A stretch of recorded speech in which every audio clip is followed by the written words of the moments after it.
You're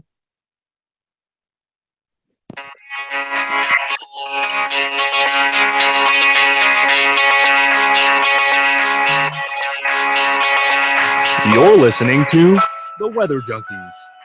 Oh boy. Large wedge tornado coming up into Tuscaloosa. A winter storm warning is in effect for our area. Snow, we can expect at least another 2 to 4 inches overnight. Then that snow. The National Weather Service in Huntsville has issued a tornado warning for northwestern Massachusetts. 14 to 22 inches of snow! Good Thursday evening. Thank you for joining us here on the Weather Junkies. I'm Tyler Jankowski, joining the show from the Champlain Valley, and I am joined alongside by Dakota Smith in Colorado. Dakota? Hey everyone, welcome back. Hey Tyler. It was a pretty nice day in Colorado. Not the beautifulness that I've had the last few weeks. We're actually in this kind of spell where we've had storm after storm, like every 3 or 4 days, bring rain actually to the Front Range and the lower elevations. Above 7,000 feet, though, they've been getting hammered with snow. And we're going to get another storm this weekend. We actually might get snow here on the Front Range, 3 to 4 inches, although the uncertainty is pretty high with most storms out here. But high elevations are going to get swamped again, so great news for the ski resorts, and it's not really unusual. March is our snowiest month, and we haven't gotten much snow along the Front Range, but the mountains are just seeing their snow now. Tyler, I think you're actually in a pretty similar weather situation up there, which is kind of unusual for us to have the same weather pattern. Yeah, it is. We have a winter storm on the way in for tomorrow into Saturday. I'm actually working the morning shift this week, so I am going to bed right after this podcast. But we're calling for 3 to 6 inches for a good part of the area, but 6 to 12 inches in southern Vermont, southern New Hampshire. Looks like southern and central New Hampshire is the bullseye for this storm. It's a very wet, pasty snow.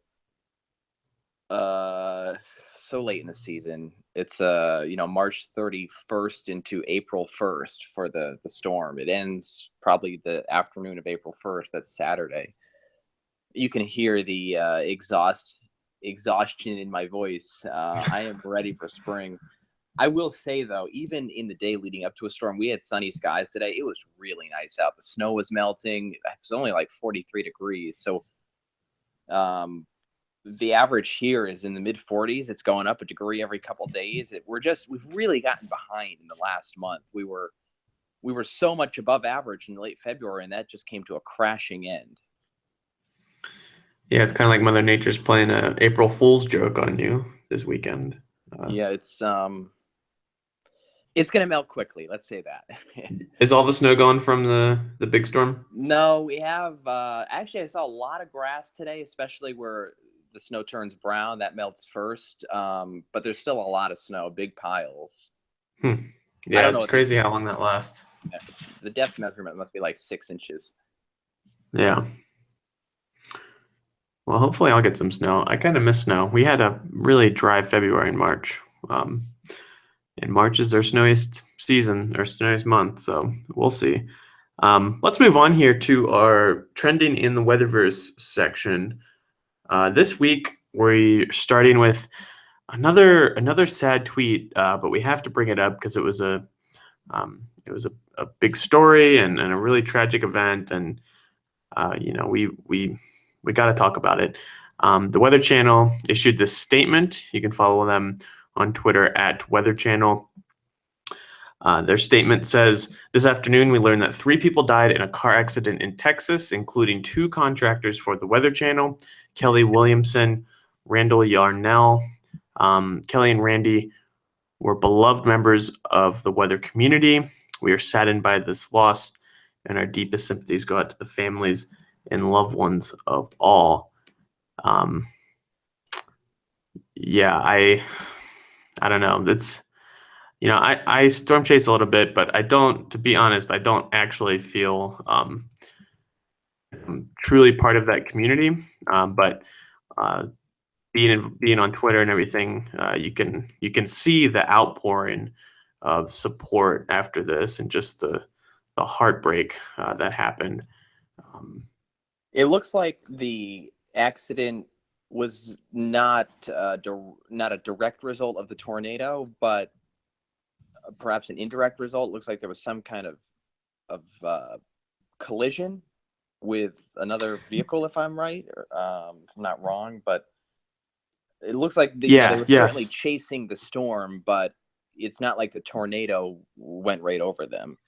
Yeah, so that's correct. And sorry, the Weather Channel statement didn't actually say the name of the other chaser, Corbin Lee Yeager. He was 25. The other two were in their 50s with the Weather Channel. So William Kelly and Randy were driving towards a storm or away from a storm. I actually don't know what storm they were on, but they were driving on a pretty rural road, and they didn't see a stop sign, or they was what happened, because if you don't see it, or if you're just going through it, can't really tell. But there was a live stream that showed them going through this intersection, and there was a stop sign, and they didn't stop, and the feed cuts before anything happens, and then that's where they collided with Corbin's car. So just tragic, just terrible. And so I'm definitely thinking about them, and it's a reminder of the dangers and risks you're taking when you're chasing. Honestly, the biggest risks are when you're driving and with other vehicles, because very rarely are there. Well, let me say first that driving is dangerous in general, not just when you're storm chasing. And rarely, to me, the biggest danger in storm chasing is not the actual storm itself. If you're doing it cautiously, or doing it really, really well, you're going to be in a good spot, and you're not going to be taken off guard by the storm. But driving, you never know what's going to happen. People get distracted. You can be a really good driver, but someone else on the road might be not doing what they're supposed to be doing. So I honestly think it just should be another wake up call to chasers, and to really, really pay attention and try to not be distracted on the road, because it's one of the toughest things to do, I think, when you're chasing, because it's inherently distracting. You're not going to not look at a tornado when you're driving, and there's a tornado right next to you. It's kind of impossible to do. And there was a lot of chatter on Twitter and other social media sites about it, and there was some constructive stuff, some not constructive stuff as well. I'll stop ranting, Tyler.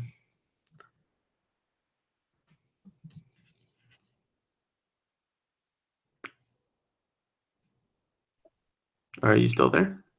I am back. Technology Okay. at its finest.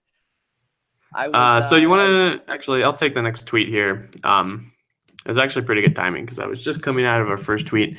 Our next tweet's from National Weather Service Burlington at NWS Burlington. This tweet says, "Early spring storm is on its way. Impact expected Friday into Saturday." Tyler, this is your neck of the woods. So tell me what you're going to get and what you're looking at here for this storm.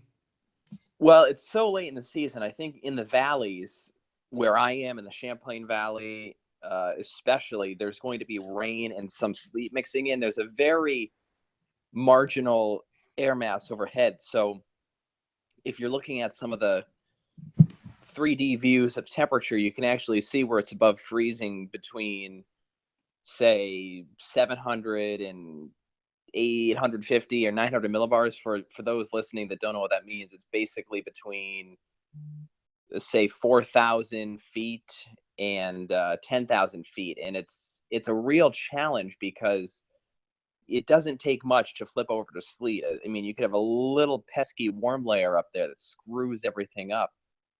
But I think we have a good handle on the system. I think particularly for my area, it's a little bit it's a stressful forecast. But if you go down to Boston and portions of Massachusetts, somewhat in Connecticut, but less so, closer to the real transition in Massachusetts, it's a really tough forecast between snow and a huge sleet storm and just plain rain. It's just time for summer. I think that's the case. But next week we'll certainly have a recap on what happens. But a lot of people will come in with a foot of snow, especially in the higher terrain. So we'll move on here to our next tweet. This tweet's from Ryan Maui. You can follow him at Ryan Maui on Twitter. His tweet says, HR 353 Weather Forecasting Improvement Act passed Senate, back to House for conference, then Trump will sign. So basically, this is a bill that's been going through Washington before Trump took office. So it's been in the works for quite a while right now. I'm not actually sure how long, but Looks like I'm going to introduced on January 6th. Okay, gotcha. I'm gonna read from Capital Weather Gang because they kind of summed it up pretty nice. Basically, the bill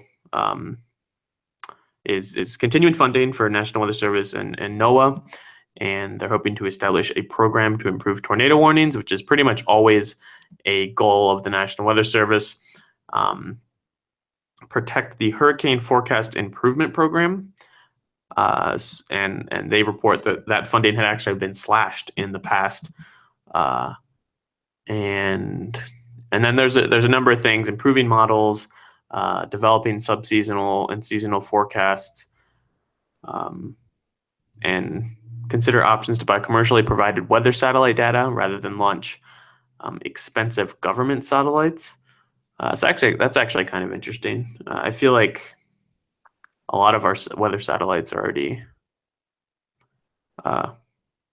Maybe I'm misunderstanding this, but I feel like most of our satellites now are made by private companies.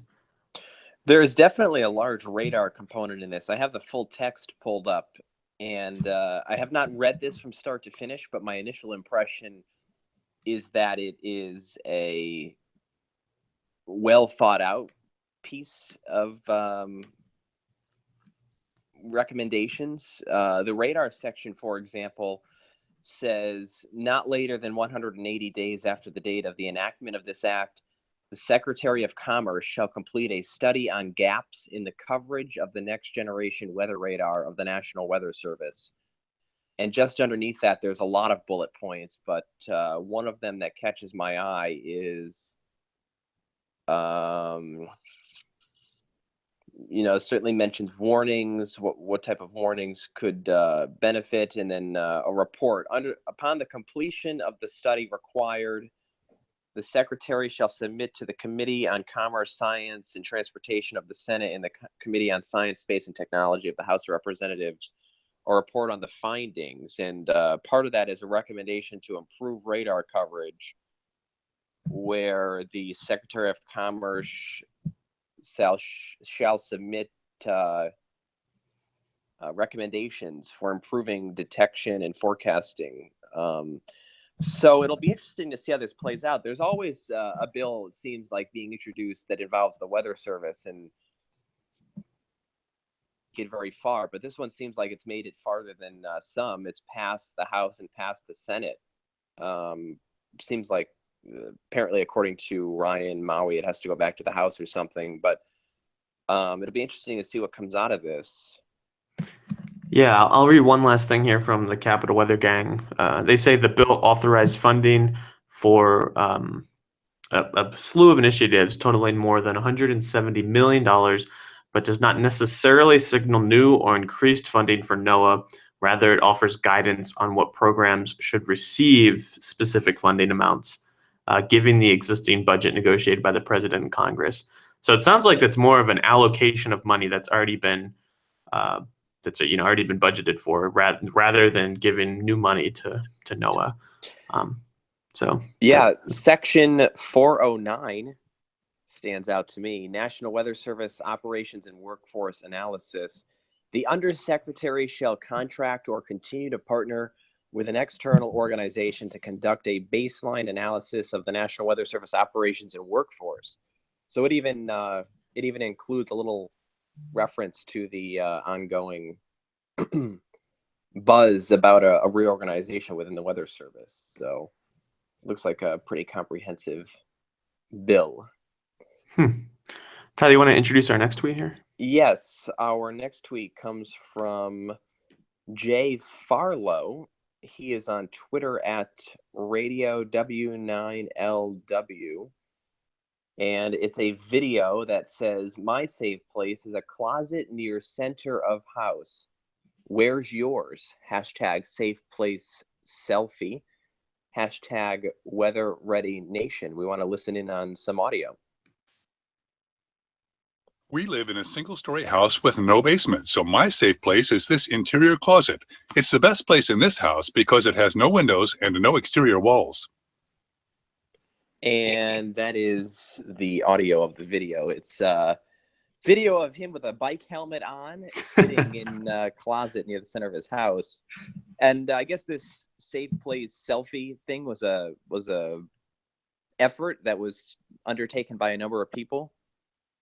Yeah, so Weather Ready Nation is a program established by the National Weather Service to, or it might be actually NOAA in general, but specifically National Weather Service deals with the weather, obviously, and they've had these ambassadors that are supposed to kind of promote the goal of Weather Ready Nation, and that's being essentially ready for any weather event that can occur in your area.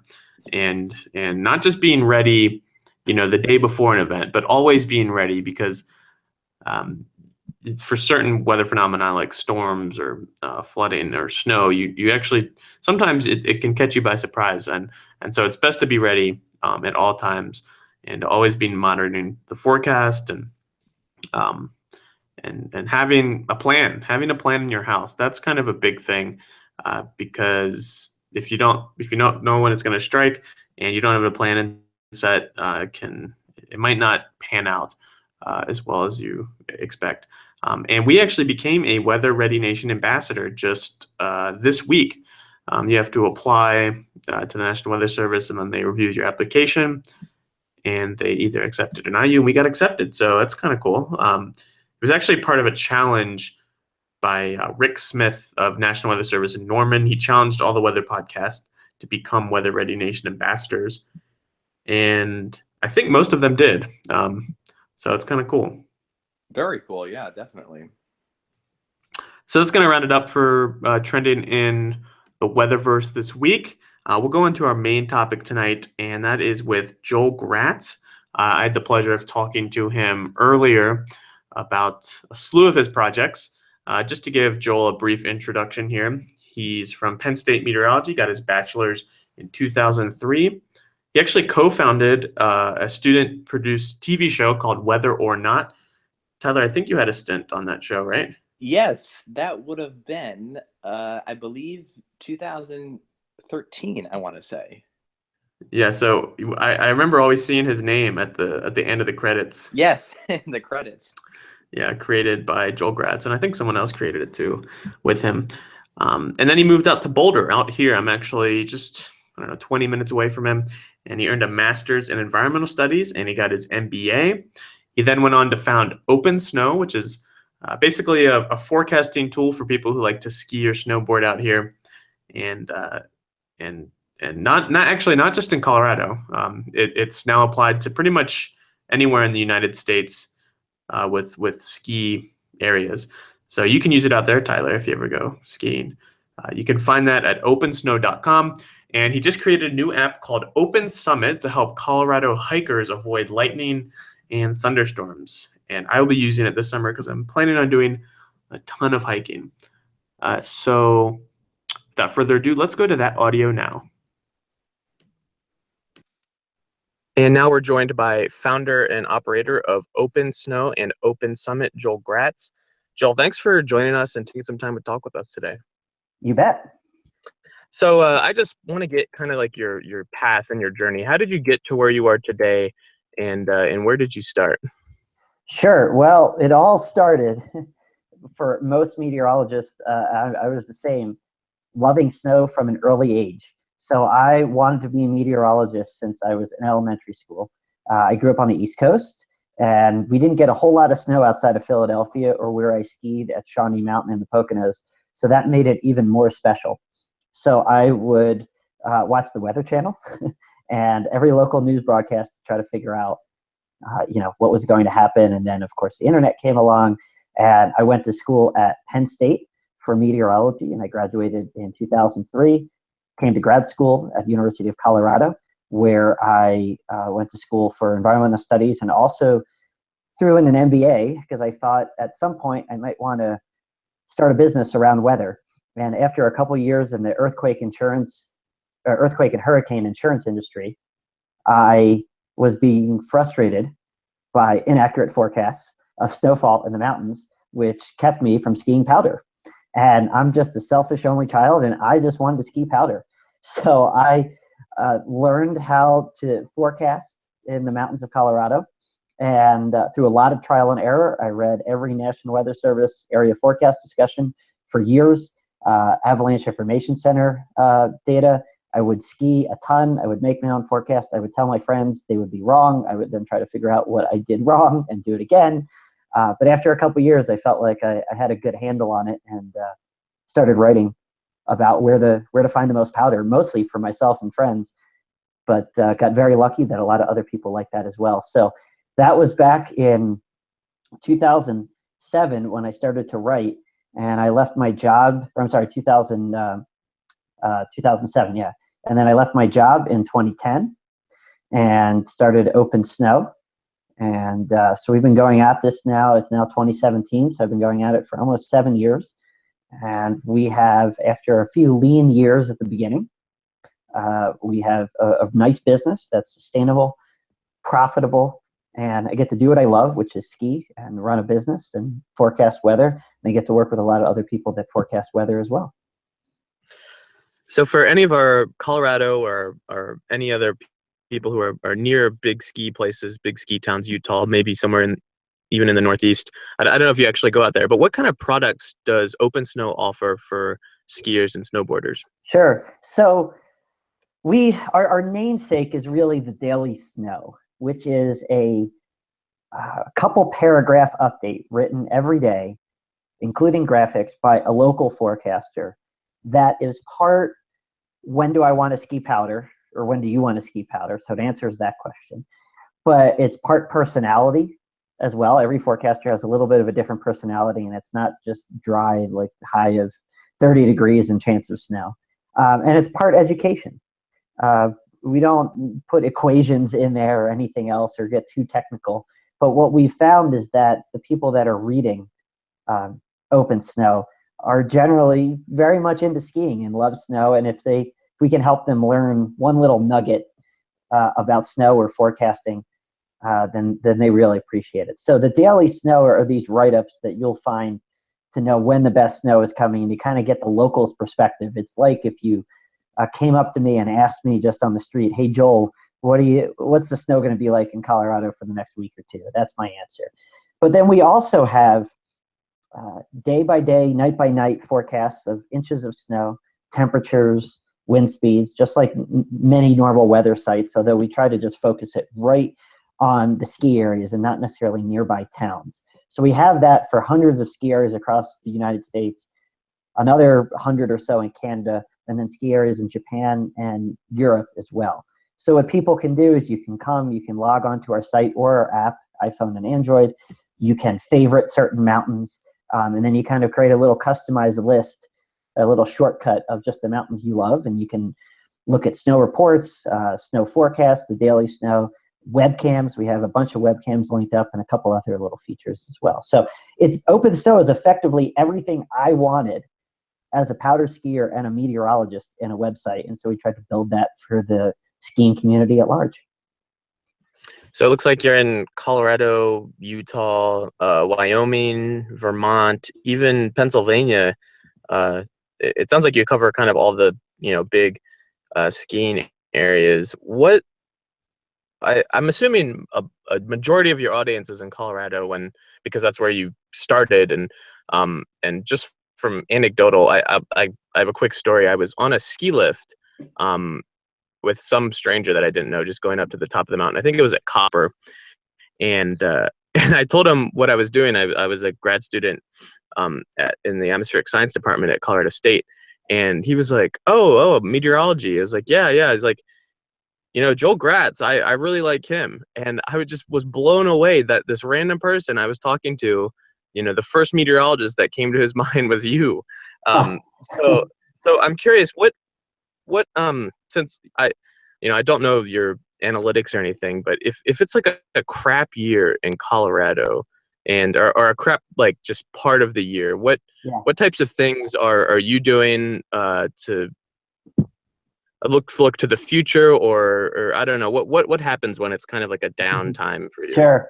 Well, so we have local forecasters that write these daily snows in different regions. So we have not just Colorado, but Utah, Tahoe, and then as you mentioned, there are other locations like the Pacific Northwest, Montana, Wyoming, and the Northeast. So we do have people that are kind of followed in those areas. And Colorado accounts for a large percentage of traffic, but it's actually not the majority. Tahoe has a lot, and then other areas around the country also have a decent amount. So, but when I am forecasting here in Colorado and it's not snowing for a month or two, we have low snow. People are understandably upset. As skiers, we want more and more snow. Obviously, when I grew up on the East Coast, there are a few of us that loved snow, and everybody else hated snow because it interfered with daily commutes or other things that people wanted to do. But here in the West, it is a total opposite, and this is where I find more like-minded people, where the majority of folks love the mountains, love the weather, love snowfall, love big storms. And so when we don't get big storms, I miss it, they miss it, but very few people will hold me accountable. Of course, for it not snowing, which is nice. But from a business perspective, if it's not snowing here in Colorado, chances are it's snowing somewhere else, which is nice to have multiple geographies covered. But then also during the course of an entire season, even if it's not snowing a lot for a couple of weeks or a month, other parts of the season will often get a decent amount of snow, which increases traffic, which makes the business viable. So when you average it all together over 6 months from October through April, the business will see peaks and valleys, but generally we see enough traffic to grow every year and to keep the advertising a viable business. Gotcha. That's great to hear. Sorry I jumped the gun on the Colorado being the majority of your audience. That's awesome though. That's great to hear. So you mentioned the differences between the East Coast and out here. I was wondering if you could touch on the differences between the forecasting itself for a big snowstorm, or even like a small event, and then the differences between the reaction to a bad forecast. Sure. So I am just forecasting for ski areas and for people that want to ski. So I have self-selected the audience just to find people that care about snow like I do, which is we want a lot of it all the time. So that alone makes it easier because we're not having to deal with talking about snow in cities like in Denver, or deal with people who are just trying to figure out what their morning commute's going to be like. We will talk about what the commute's going to be like to the mountains, but not necessarily around town. So just segmenting out the audience helps quite a bit so that we don't have to talk about snowfall across cities and the plains and places that frankly are just less interesting to me than the mountains. Now, coming from the East Coast, like I said, it was snow was 4 inches of snow was this gargantuan event, and everybody was on edge, and there's wall-to-wall news coverage. And of course, at ski areas that are getting 300 to 400 inches a year, 3 or 4 inches is not that big of a deal.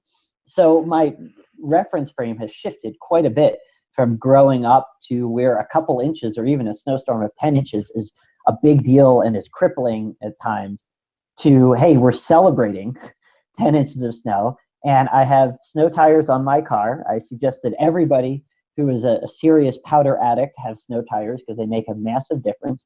And as long as you're responsible around your speed, you just drive through the snow and go ski on the best days with the fresh snow. So it's really nice because instead of snow being this negative event, which is effectively what I grew up hearing on the East Coast, and again, not to single out all of the people on the East Coast, because there are a lot of folks that do love snow and skiing. But out here in the West, it's much more celebrated, and there's millions of people around the Western U.S. that love snow and that appreciate when it comes. And so I found my people, as they say. Yeah, I kind of have a similar experience because I grew up on the East Coast, and I was wondering if this is kind of unrelated to mountain snow forecasting, but you live in Boulder, so presumably you look at the snow forecast if there's an event for Boulder itself or anywhere along the Front Range. Do you think the modeling is where it should be for this area? Because I know the mountains really give weather models a hard time, and from anecdotal evidence, it seems like forecasting a snowstorm on the East Coast is the accuracy is better compared to out here. What are your thoughts on that? Yeah, well, I will say that doing this for a decade, the modeling has improved noticeably. However, there are still great biases. So, as you said, the number one issue in the forecasting challenge in Colorado is terrain. In some places, it's a sea breeze front along the coastline. In other places, it's forecasting convection, in the Midwest and tornadoes. But here in Colorado, it's terrain. And the models having a higher resolution now than they did even 5 and 10 years ago do better with terrain. But it's not perfect. And so what I have found is my cheat sheet is effectively wind direction at 10,000 feet or 700 millibars. So I look at wind direction during a storm. The forecast for wind direction at 10,000 feet from most models is usually pretty good. However, that wind direction is really important when it comes to figuring out which mountain is going to get more snow and get less snow, because we want air to hit a mountain and rise, orographic lift, to create more snow. And if certain wind directions favor that and certain don't. So if there's a big mountain upstream of the ski area that I'm forecasting for, and the wind is coming over that big mountain and then descending down to the ski area, descending air is not good for snowfall production. And what I have found is that the models are often biased, and that when there is a storm coming and there is a lot of moisture in the air, the models will forecast a lot of snow for most mountains because they see this moisture running into this big block of mountains and they just say, okay, it's going to snow. But the reality is a lot more nuanced. And you've got to figure out which mountains are favored by that wind direction. And so that's where I try to add value to the forecast, is saying, oh, well, there's a west-southwest wind. Well, that's going to be really good at Crested Butte and potentially more than the models think based on wind direction, but it's not going to be so good for the ski areas near I-70 like Vail or Beaver Creek, which don't do well with a west-south wind due to the higher terrain upstream of them. So it's these little tricks that I've found over the years that have helped. And the models have gotten better, but not perfect. And the other thing now is you might say that, well, these higher resolution models that are coming out, the 3-kilometer resolution models, should be able to resolve the terrain really, really well. And they do, but I have found the opposite problem where they are too liberal in their forecast. When they see this terrain, they can forecast way too much snow than what actually falls. So the high resolution modeling is great as a guide, but it is not it isn't the solution to all of our problems, and the forecasts being output are not perfect. Gotcha. So I want to get on to OpenSummit, but I have one last question about OpenSnow.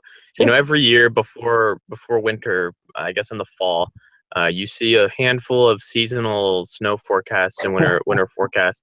Do you all do those? And if so, what do you look at to make those forecasts? we've just had a call about that, and the effective answer is no.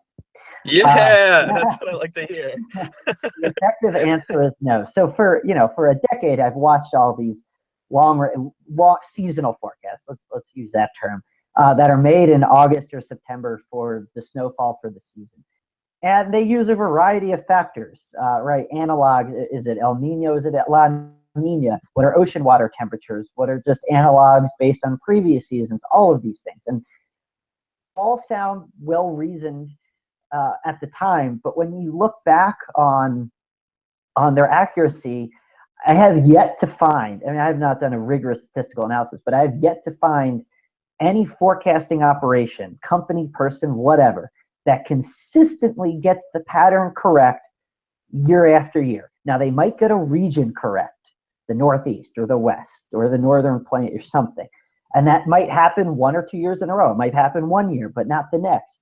And I just have not seen anything that gives me enough confidence to bet on this. Now, of course, I would love to tell people that during the second week of December, a certain region is going to get a lot of snow and make that forecast 3 months ahead of time.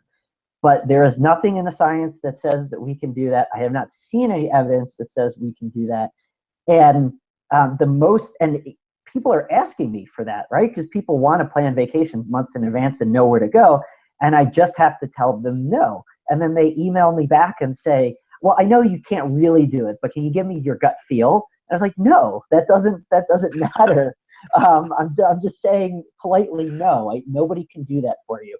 So we dabbled last year in using a model that was basically just based on ocean water temperatures and historical snowfall for the last 30 years to try to do a pretty simple statistical model. And the reality was that the science was good, but it didn't work out. And there's obviously, and it didn't work out this year. We didn't publish it, but we looked at it and it didn't work out this year. And we're just going to stay away from it. Probably the most that I will do in the upcoming year is link in CFS or NMME, the National or multi-model ensemble. Not that those are accurate all the time at 3-month lead times either, but we can show some of it and maybe just give people a little bit of a guide of what the modeling says with heavy caveats saying that this will probably not be correct. That is super refreshing to hear, because I feel like most outlets know that their seasonal forecast isn't going to be great, but because it's good business, they do it anyways. And to be fair, we talk about it in August and September because everybody's asking and they want to hear something, and it's nice for us to talk about something. But I talk about it in the sense of this is usually not accurate. Look at last year's forecast. Oh, none of them actually worked correctly. So we do talk about it, but I just don't find it useful to put our capital into making these forecasts, because there's clearly a lot of money and a lot of people working on this, and nobody has cracked the nut, and I don't think that we have the expertise to do it right now. So moving on to another very popular outdoor activity in Colorado, that is hiking. And you have tackled the weather forecasting for hiking out here by developing OpenSummit, which right now I believe it's only forecasting for 14ers. Correct. And I was just wondering if you could kind of give us an overview of what OpenSummit will do for hikers. Sure. Well, the idea, so 14ers, for folks that don't know, are the 54 that reach up over 14,000 feet.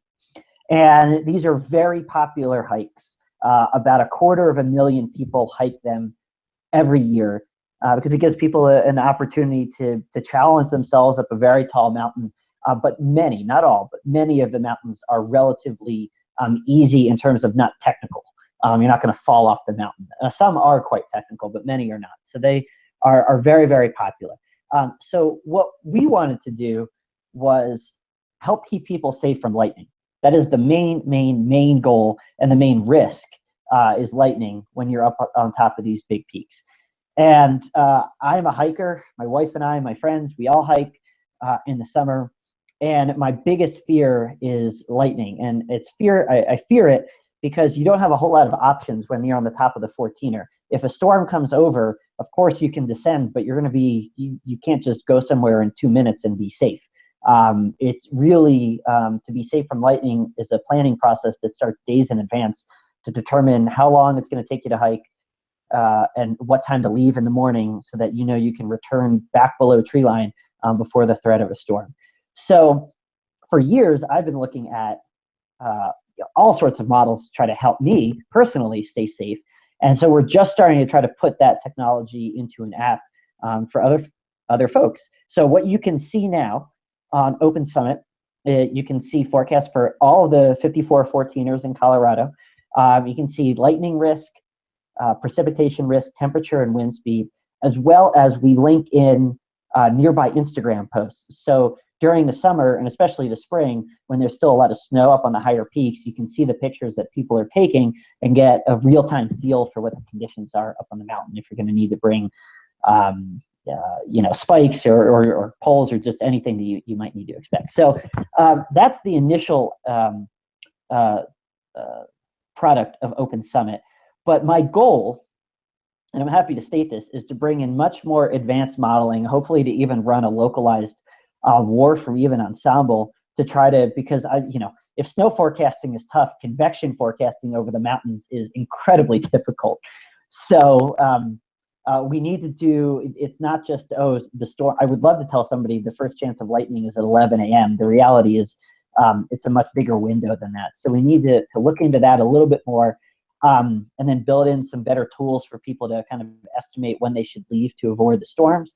And then I would love to cover more mountains than just the 14ers, other hiking trails, biking trails, and outside of Colorado as well. So the business is finally starting to make enough money, OpenSnow, that we have enough money to reinvest into other cool products, kind of like OpenSummit. So I'm super excited to be working over this or on this during the summer. My girlfriend and I started doing a peak a week starting in January, and I'm really excited to use OpenSummit when some of the snow melts and we can get up to some of those 14ers in the summer. So just to wrap things up here, we ask this question to everyone who comes on the show, and that is, what type of advice would you give to an up-and-coming meteorologist, maybe someone in college trying to get their way through classes, or maybe someone who just started a business in the weather enterprise and is maybe struggling to find their way? What kind of advice would you give to them? Yeah, so this mirrors a talk I gave at an AMS student conference years and years ago, which is, it's meteorology plus, a plus sign. So you have to think about what else you're going to do with meteorology aside from just forecasting weather. So very, very, very few people will make a living, especially in the next couple of decades, just purely writing a forecast and then hitting submit, and then that's it. Some people will go into business. Some people will go into education. Some people will go into commodities trading. Some people will go into insurance, which is kind of business and finance. Almost all of us will be needing to write and create graphics. So you need to know a little bit of graphic production. A lot of people will be, if you can code, you are going to be worth your weight in gold, potentially probably much more than that over a lifetime. So I always talk about, have some other interest that you can meld into the meteorology education. Being a great scientist and understanding the core concepts of meteorology is absolutely a requirement, but you also need to know something else. And so I am thrilled when I talk to people who get business minors, who are getting minors in computer science, who are great writers or exploring communications. That matters for the future, for your future in meteorology. And today, I would say that meteorology is a requirement for my job, but I spend much more time on the business as a writer, as a communicator, and as a kind of a product designer, which is kind of drawing out product screens, than I do on pure meteorology. So it's meteorology plus. Have something else aside from just weather that you can be an expert in and kind of meld onto meteorology. Yeah, I couldn't agree with you more there. Having a diverse set of skills, very, very important in our field. Joel, thanks so much for taking some time to talk with us.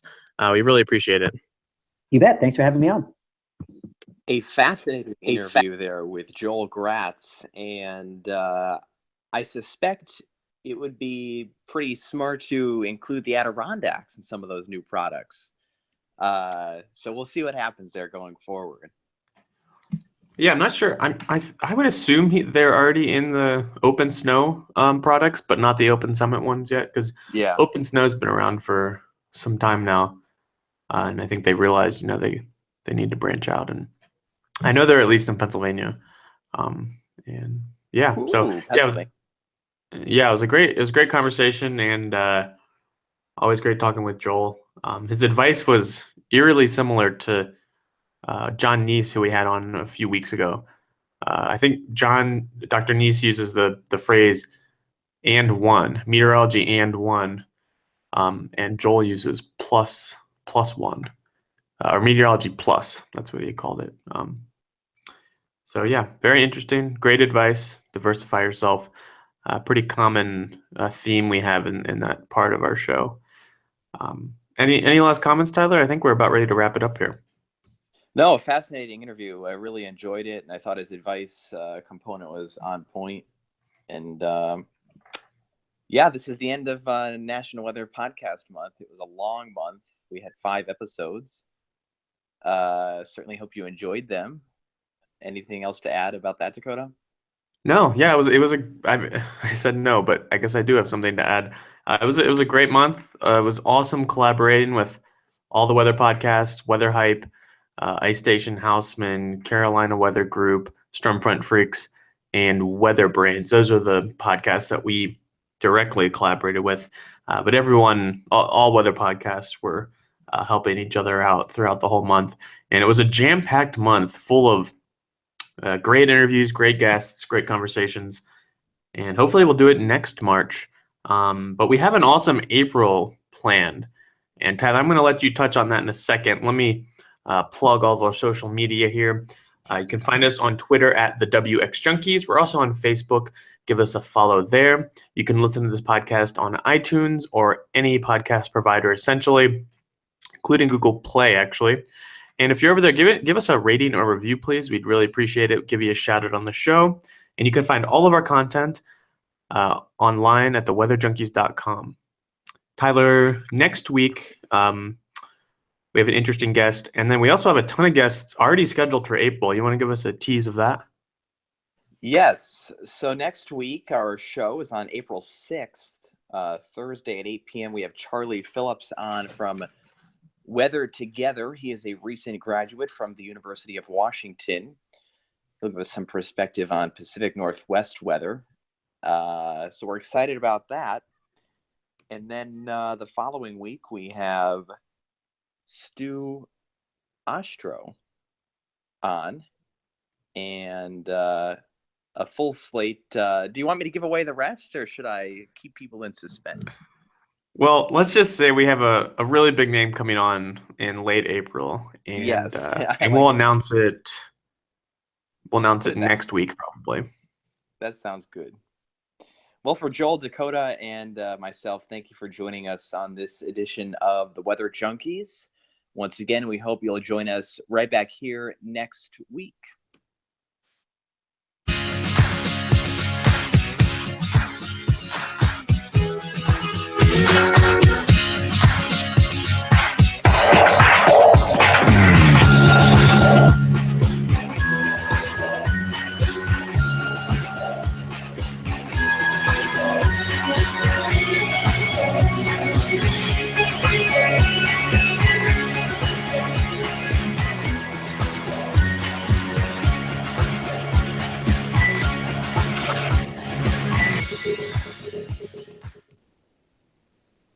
Cal, I gotta go, Julia. We got cows.